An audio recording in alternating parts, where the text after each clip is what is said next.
All right, so we're here with the KhunFlow podcast. We're going to talk about something dark, something innate to humanity. I think something maybe we all think about, go through. Some people go through it, but let's go ahead and talk about this. Here is the full text, and Chaotic is going to read it. I can't read. Yeah, what it says here, I know that I'm sort of an outsider to you guys, and I think that's understandable. And I may put myself deeper into a list of people you think shouldn't be here, and I really wanted to share this.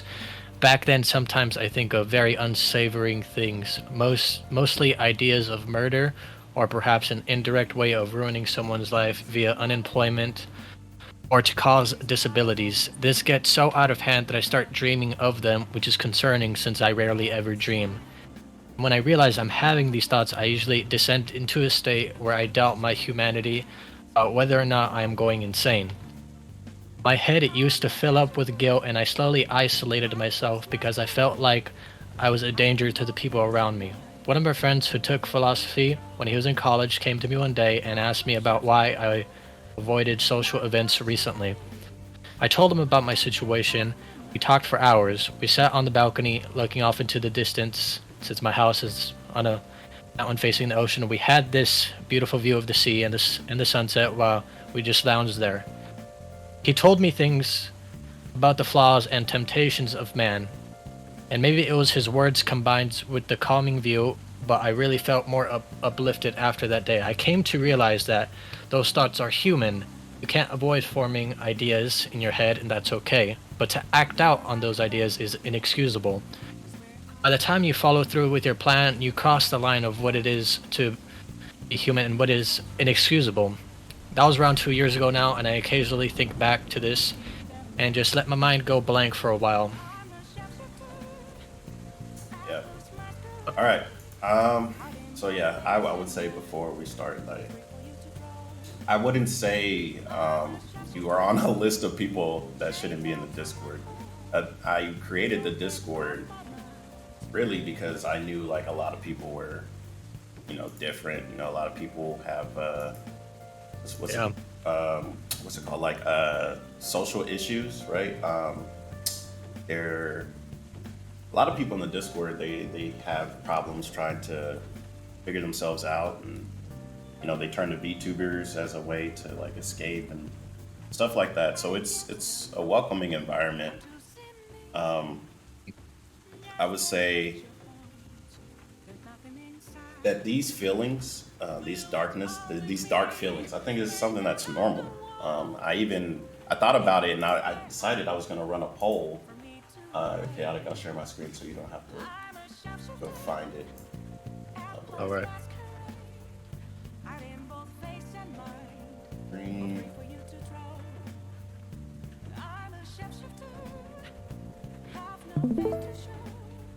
All right. So in the Minecraft video, YouTubers have debated in the community section. Have you ever? Oh, no, no, no, no. This was an interesting one too. But how do you deal with your dark side? Right? Ignore it is 48% out of 250 people. 250 people ignore their dark side. Some take medication. Some people don't know how to deal with it, and some people don't even know what it is. I put it together because some people really, legitimately don't know. Some take it out on people, right? A small minority of people take it out on people, and another small minority talk about it. I think I mean, it's only 200 people, but it's still 200 people. A lot of people say they ignored it. I think ignoring it is probably one of the worst things you can do. You can only kick this problem down the road for so long. And I don't necessarily know where your dark side comes from. Like, how many times have you heard people say, "Oh man, I want to kill my boss"? Right? Some people, I feel like a lot of people mean it when they say it, but they know they won't do it because they'll go to jail. It's not that they don't want to kill their boss because they'll feel bad. They just don't want to get in trouble for it. I think And it's a mixture. yeah, maybe a mixture. Yeah, maybe a mixture. True. But I know, like me personally, I have these feelings myself. I had a NCO that was targeting me, and he would make my life hell, and he would make sure everybody else knew in the platoon that he didn't like me. He would single me out, right? So I even ran through scenario because at this point, I'm 21, and I'm tired of it. Like I was bullied as a kid too. Like I was bullied in school, and I didn't know how to take those frustrations out. And then now here I am trying to become a man, thinking the military is the route to become a man, and here I am getting bullied again. And it's like in the military, it's worse because I can't really do anything about it due to rank structure. The private specialists, whatever, they can't, of course, talk. They're not supposed to talk back to a sergeant, and they're not even supposed to raise their hand to a sergeant. Now, this guy wasn't just at E5. He wasn't an E6. He was E7. Right. So he is way higher than me. He has more leadership, more respect, and here he is singling me out. How do I deal with this? I could only talk about it so long. I ended up going to, I forgot, behavioral health is what it's called, right? Behavioral health is basically therapy. So I'll go to the therapist and they're like, oh, this is how I feel, blah, blah, blah. But whenever you go to behavioral health, that basically puts you on the chopping block. It's like, oh, this person can't handle anything. They're in behavioral health. Behavioral health is seen as weak, right? So a lot of people decide in the military, instead of going to behavioral health, they either do drugs or they drink alcohol or they become violent. And I feel like even in the civilian sector, that's what some people turn to because therapy is not free in the civilian sector. It's expensive. And what's cheaper, therapy or alcohol? So a lot of people deal with it in ways that I wouldn't consider healthy, but it's still something a lot of people deal with. So I don't think you're alone in the fact that you think about hurting other people. Chaotic, do you have anything you want to add? No, I mean, it is extremely normal. It's quite literally just an intrusive thought, and obviously there's different levels of intrusive thoughts. And obviously some may play into it and others don't. It just depends on who you are as a person. But I believe there is a study that was made for intrusive thoughts that a very extreme majority of people at least have intrusive thoughts at least once in their life. Now, whether it's something small or something as big as murder, I think everyone has it, and it's 100% completely normal. And I think many more people have what this specific person in Discord is talking about, but they just keep it to themselves. Obviously, because it's a little bit crazy to say out loud. At least that's what many people think. And that's what I imagine majority of people here, the 48% who say I ignore it, they kind of just keep it inside and don't do anything with it. Yeah, I think people ignoring it is like also something we do in like just society. Whenever anybody has issues, we always ignore our issues because everybody has issues, right? But I think the way to heal is if you can say it, regardless if it's out loud, right? Because like, of course, if you say it out loud, nobody gives a fuck. But specifically, like in the Discord, well, my Discord, it's like if you say it, I'm gonna look at it, I'm gonna analyze it, and then I'm gonna address it to the public because you guys are not alone. Like obviously everyone deals with this and everybody deals with it a different way, but unless someone opens up the door to talk about it, I don't think it'll ever get solved. And if anything, it's just gonna get worse.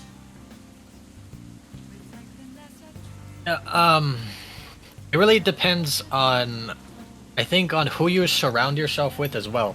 Mm-hmm. Because I believe there's an experiment called the Milgram experiment, and it's basically about like, for example, you have like example, you have a friend who you care about very much, and they're not a good person, and to the point where they have influence on you. Uh-oh. Now their behavioral message could influence you and enable you to behave unethically and against even your own wishes that you had beforehand. So that's essentially what the Milgram experiment is. And so that's why I mean, like, the power of authority, and who you surround yourself with plays a big part in how you like perceive these intrusive thoughts. It's like, I think that makes sense. I mean, we're social creatures. yeah, but it's really up to the individual. It's very unique for each individual person about what exactly you might have intrusive thoughts about. But it's the matter of if whether or not you act on it that is the most important. And I think if you don't want to act on it, of course, like if it's something dangerous / illegal, how do you cope with it?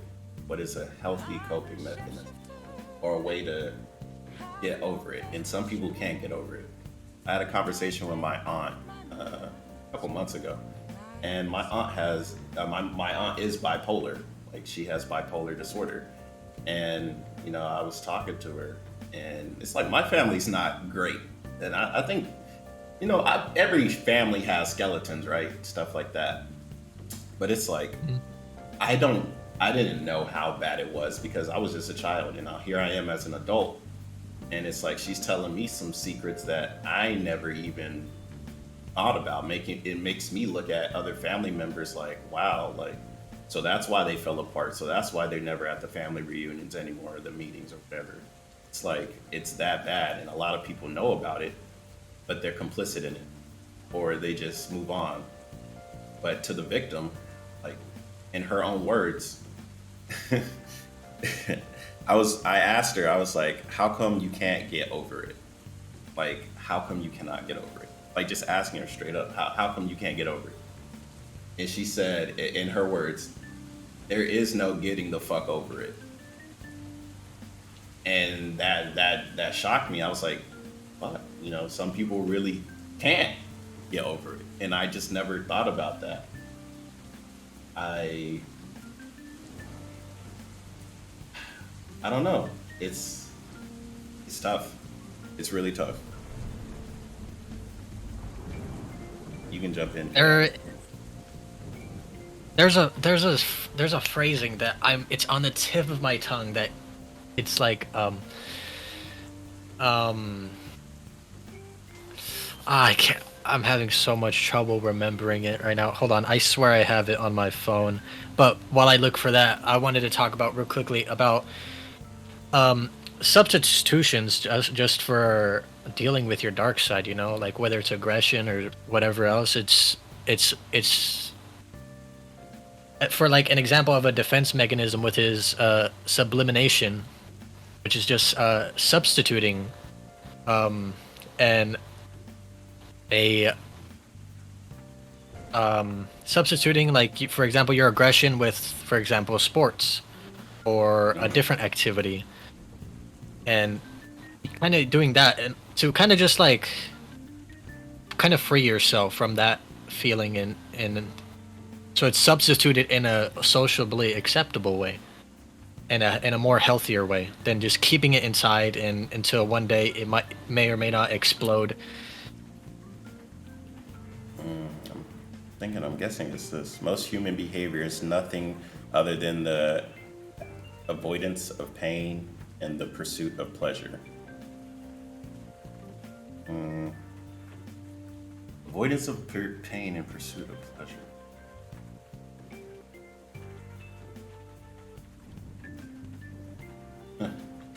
Here it is talking about hope. I think that is the crazy answer to everything. It's like, oh, if you're feeling bad, you're feeling down, oh, you gotta have hope. You gotta have hope. But it's true. You do need to have hope. But hope for what? What is your hope? For it to get better? For it to not hurt as bad? Like, what is that hope? That's makes me think. What do you think about the phrasing that thoughts controls actions? Thoughts control actions. I think I definitely have heard something similar to this when I was in therapy. Um, Unironically, it was coming from the same sergeant, um, and it also came from my chief. I was talking about my chief yesterday. He was a great guy, but uh, basically, what everybody said was first you think about it, then when you think about it, you eventually do it, stuff like that. But before you even think about it, it's like it's I don't know, like it sounds like corruption, right? It's like a super easy way to phrase it is like, yeah, you're getting corrupted. You're slowly gonna do something that's either out of the norm or something you're not supposed to do. And it's like once you think about it, you eventually do it because you'll rationalize it because you think about it so much. So I would say that it is true, the, like because you have enough time to eventually do it. If you constantly think about it, I think yeah, you will eventually do I see. Yeah, I hear that phrase quite a bit. Is like thoughts control actions, and in correlation to what you're talking about earlier about how some people can't get over it. I think you can get over it. It's just it really depends on that. It's like for me, it's I put it a little differently. It's not thoughts control actions. I put something in the middle. It's that thoughts control feelings, and feelings controls action. it. Yeah, I think that's Um, true. I think that's true. Yeah, you definitely have to put feelings into it because we all have feelings, but what is the line? Some people they get their feelings hurt by yelling at them. Some people you yell at them all day and it doesn't affect them whatsoever. that's why you have to keep you have to keep irrational thoughts to control your feelings, and while your feelings are in control, it also controls your actions. Yeah, but then the hard part then I guess would be like all the mental health issues, the emotional issues. Some people have trauma. A lot of people have trauma actually. The baggage. Um, I think you guys got to release it, and that's the hard part. That's the hard part is releasing it. Whatever your trauma is, I don't know what it is, but like I only have to give myself as an example. Or you want to cut? You can jump in. Uh, it reminds me of the hero versus villain psychological thought process, right? Mm, It's like, for example, like you already know this, like for the hero, the world hurt me, I won't let it hurt anyone else. And the villain's like, the world hurt me, and I'll hurt it back. mm, And I think yeah, a lot of people are kind of like that, right? 100%. Uh, I've talked to a lot of people who had or still have a lot of serious mental health problems, whether it's PTSD, panic disorder, major crippling depression, being bipolar, schizophrenia, whatever. I've talked to a lot of people, and they had that kind of thought process. At least, like, um, the hero side, right, of the thought process. It's like they had a terrible life, but because they know of how dark things can get, they don't want to implement that onto other people because they're suffering. They don't want to transfer it to others. Um, I think and some people. unfortunately, there is. You can continue. Go ahead. Um, I was gonna say some people involuntarily also transfer that trauma. So they might do something yeah. they saw as a child, like if their dad yelled at their mom, and like now they're yelling at their partner. But for them, it's like normal. Like they don't see a problem with yelling because that's what they grew up with. Unknowingly, like that's not a good thing. If it's unknowingly, then yeah, they're quite simply accidentally ignorant, you know. Well, And that's ignorance. could I, yeah, could I put the blame on that person? I think so. But your mic's not. How, uh, Am I cutting? No, it's good now. Shit, what was I saying? We're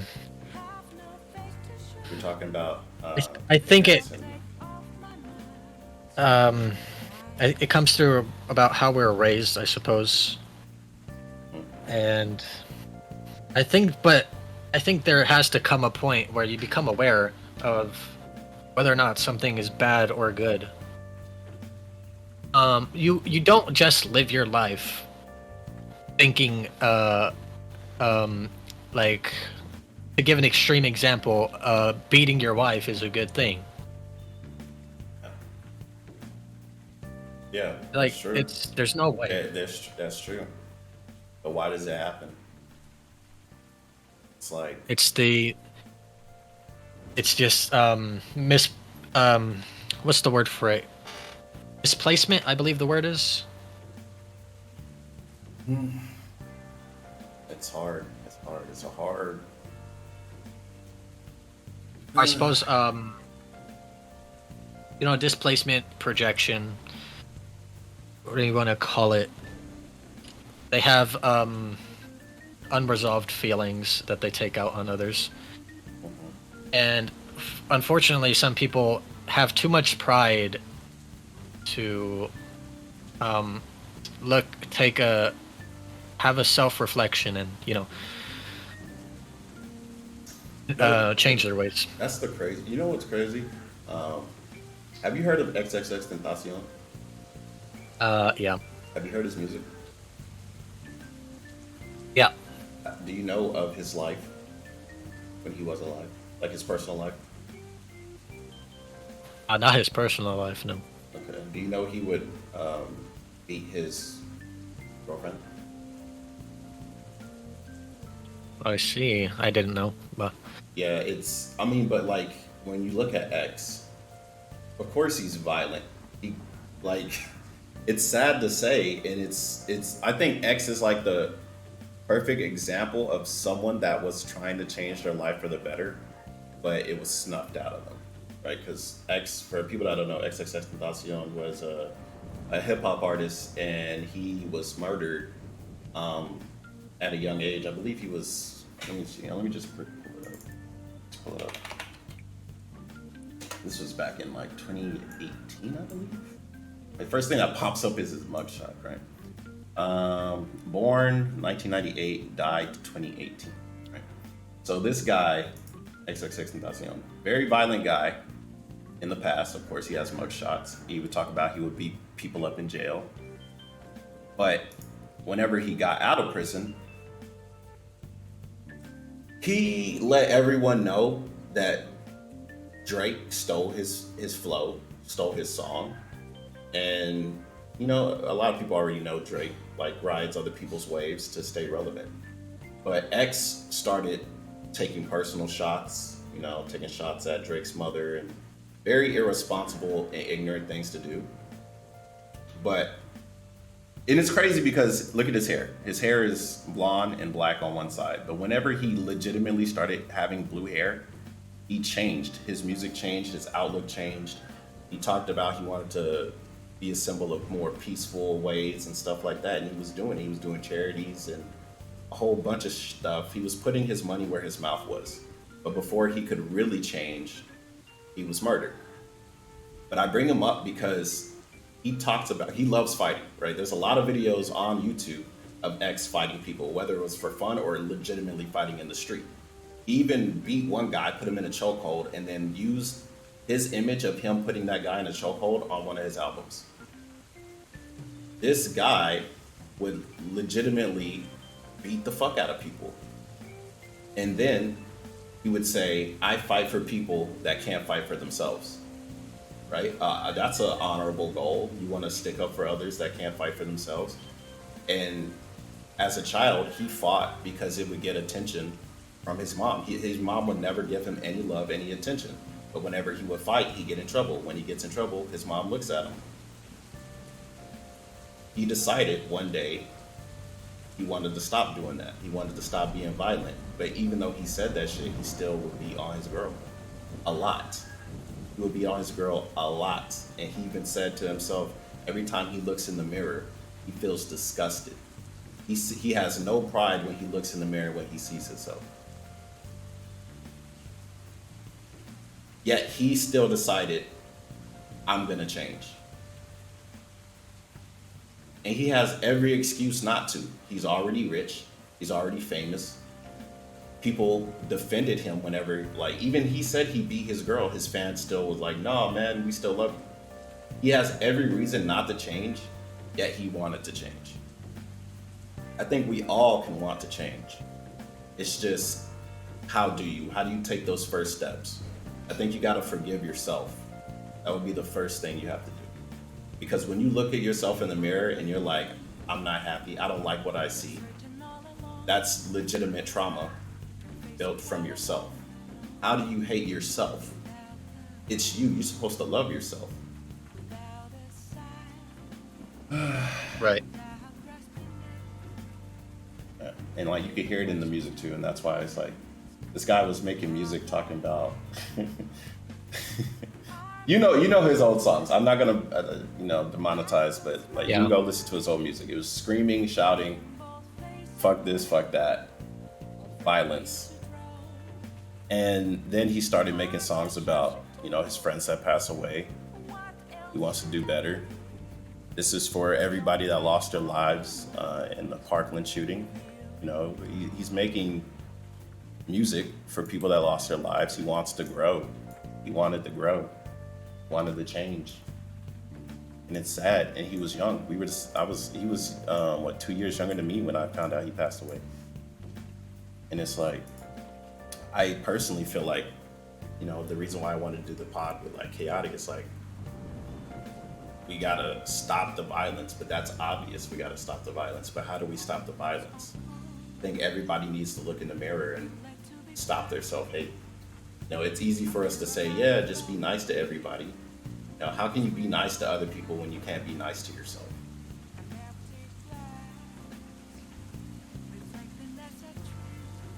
At the very least, we need to a level to have self-regulation. Yeah, you do. You need to be able to stop yourself from doing things is bad for you. And that's the hard part. It's like, you beat your girl or you beat your woman, and it's like, after you beat her, when you get sober, you want to apologize. But then you're going out getting drunk again. Why are you getting drunk? You're trying to cope with some type of pain from the past. Obviously, this isn't the right solution. Like, you feel bad, you get drunk, you beat your wife, you apologize to your wife, you feel bad again about some shit that's not related to your wife, you get drunk, and then you beat her again. What is the root? What is the root to the dark side? Whether it's hitting someone or wanting to snuff them out. What is the root of that? Is it pain? Is it you're legitimately a psychopath? What is it? I think these are hard questions we all have to answer for ourselves. I suppose it's very unique. It's unique to the individual in the way they've had their life experience. I think you really just have to surround yourself with good people, even if you've had a not so good past. Because I'll use myself as an example. I won't go too into detail, but I didn't have the best childhood, and I definitely have had quite a lot of trauma. And I remember we talked about on a previous podcast is when one of my friends got murdered. Mm-hmm. Yeah, I remember. Yeah, and so for me, it's like there was definitely a lot of emotion for me to control, and I think for at least for me, right, the path I took is just I had people around me to kind of keep me grounded. And that's good. That's actually the good thing. A lot of people don't have that. Yeah, and I think it's just like I said, it's about who you surround yourself with. If you stay alone and you and you keep in your room, locked in your room with your dark thoughts, it's gonna be way more difficult for you. And at that point, all you can rely on is literally your own self-regulation and you know how you deal with it. You just have to stay as mentally strong as possible, and if you can't, it's truly when you need to reach out to people, even if even if it's hard, even if you're socially awkward or have social anxiety. The latter would be much worse. True, true. Being socially awkward or socially ostracized, not everybody's gonna judge you. Like even if 90% of people judge you and say you're weird, there's always gonna be that 10%. Yes, like, dude, we watch literally VTubers every day. Yeah. I know for a fact there's a big percentage of people that might think we're weird, but there's also that percentage that don't think we're weird, that relate to us, that we have people to talk about this sort of thing with. And it's the same exact thing with our dark thoughts. Everyone has had dark thoughts and everyone can share their own experiences. It's about reaching out and talking to other individuals. And sure, not everyone has the same thought process. Some people might make fun of you, but some people won't. Some people will understand you. Some people will relate to you, and from that you build that bond. And then, as I said, me building the bonds I have kept me grounded in that time where I was full of negative emotion from all the past trauma I had. As at that point, that's how you overcome it. If you can't do it yourself, you talk it out. Yeah. That's legit. That's legit. The answer. I think you have to talk it out, and that's the hard part too. Like, who do you confide these feelings into, right? Not everybody has that foundation of friendship, and I think that's when I say join the Discord. Link in the description, because I mean this topic like came legitimately from someone in the Discord. Someone thought that I was gonna say that they don't belong here, and it's like, no, bro. Like, you're sharing your trauma, you're sharing your issues, and that's legitimately the Yes. reason why I still have it. Like, that's the Yes, reason he why is we the have it. perfect example. Yeah. He's the perfect example of what I mean, right? He reached out. He had he had thoughts in his mind, and he was going in a downward spiral. But as I said in his message, he talked to a friend. Not only talked to a friend, but he laid out his thoughts in the Discord filled with a lot of people. And you have to take that step in order to learn more, not only about other people, but truly about yourself, and Exactly. understand that you can control this, and that it's not all dark times.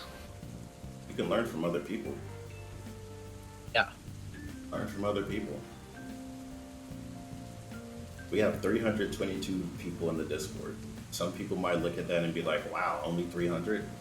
That's 322 people that could possibly relate to what your struggle is and possibly give you some good advice. Even if I don't have the right advice, even if Chaotic doesn't have it, there's 320 other people in the Discord. There's bound to be somebody to try and relate to and understand, especially if you're young, right? If you're like 18, 15, 17, and you're like, yeah, my life sucks, blase blase, bro, get in fucking line, kid. I'm 26. You think my life didn't fucking suck when I was 16? You're goddamn wrong. My life, dude, I wanted to end it several times when I was a teenager. Thankfully, I didn't, or I wouldn't be here to let you guys know, like, hey, it gets fucking better. Sometimes it gets worse before it gets better, but it gets fucking better, man. Yeah, as I always say, there's light at the end of the tunnel. And though the phrase "me overused," it doesn't make it any less credible. True. Same with the other phrase, never give up. That's also over. I think that's underused, to be honest. I think it's overused in a sense that celebrities and all these other people will say, "Oh yeah, just follow your dreams," right? But they don't ever give examples of it. They just say it, right? And it's up to you whether you want to believe them or not. So this is where I would always like, I'll say, "Oh yeah, my past experience." Now Chaotic's up here, his past experience. It's like, yeah, don't give up. Don't give up. Whether your give up is, quitting your dream, your passion, or give up means, self-deletion. Like give up means different things for different people. And give up also always moves. A lot of people think like things stay stagnant. Life is always moving. So the middle ground is also moving. You know how people say it's like, it's not black and white, it's shades of gray. The shade of gray constantly expands and it constantly shrinks as society grows and changes over time. Nothing ever stays stagnant. Right. Oh yeah, that's true. And I don't know if anyone listening to this currently has dark thoughts. If you do, please reach out in the Discord. To anyone, we have many different channels there you can talk in. As I always say, because like for example, to get I've had some like friends and people I've talked to who are like are very suicidal. Obviously from the dark thoughts and whatnot. And something I always tell them is that the feelings that you have are not gonna disappear if you end your life. They're going to transfer to the people around you. That's the sad truth. That's the sad. And many might believe, because you're very suicidal and obviously you're thinking a very dark way, is that you don't have people around you. But the reality is, you do have people. The world is big, and you have definitely some type of something. A lot of people don't realize this as well. People check on you whether you know it or not. People check your because everybody has social media now.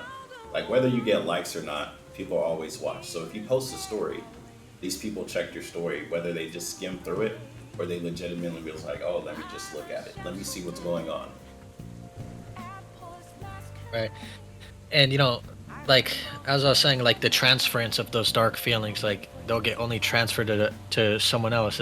And I'm like, do you want someone else to feel the way that you're feeling right now?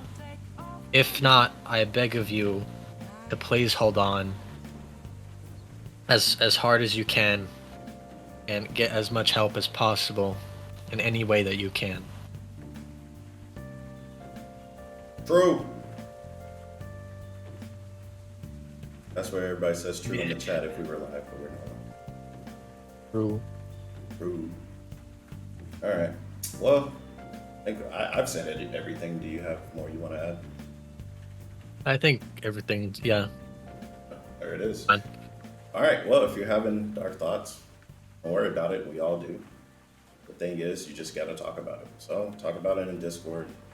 Of course, I'm not going to reveal anybody's profile pics. I'll just screenshot the text. And if people want to know who said it, I'll just join the Discord and then talk to them. Like, just because we talk about it on this episode doesn't mean the pain just goes away, right? Like, it's not that simple. We're just giving advice and talking about the issue at hand. The issue doesn't just get solved whenever the video uploads. The issue continues. How do you solve the issue is by looking at yourself. You got to solve your own issues. We can only say so much. I can only say never give up so many times, right? It's like you still have to do your part. I'm just offering an olive branch. All you have to do is try. That's all it takes. Yeah, just try. All right. W podcast, W episode. Links in the description. Hit the like button and all that good stuff. And I'll see you guys on the next one. Bye-bye.